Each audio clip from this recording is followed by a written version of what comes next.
আজকে আমি আপনাদের সাথে শেয়ার করব চুলের যত্নে কী তেল ব্যবহার করি এবং কিভাবে তা তৈরি করি। প্রথমেই আমি কিছু অ্যালোভেরা পাতা কুচি কুচি করে নেব। এরপর নেব মেথি, সাথে কালো জিরা, তিসি, গোলাপের পাপড়ি এবং প্রধান উপাদান নারিকেল তেল। এবার এই উপাদানগুলোর পারফেক্ট কম্বিনেশনে তেল তৈরি করে নেব। প্রথমেই অ্যালোভেরা পাতার মধ্যে নারিকেল তেল ছেড়ে দেব। এরপর চুলায় বসিয়ে মিডিয়াম আঁচে জাল করে নেব।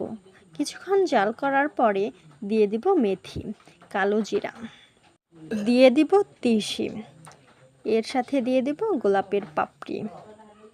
এরপর সবগুলো উপাদান মিডিয়াম আঁচে চুলায় 2 ঘন্টা পর্যন্ত জাল করে নেব। 2 ঘন্টা জাল করে নিলে আমাদের তেল তৈরি হয়ে যাবে।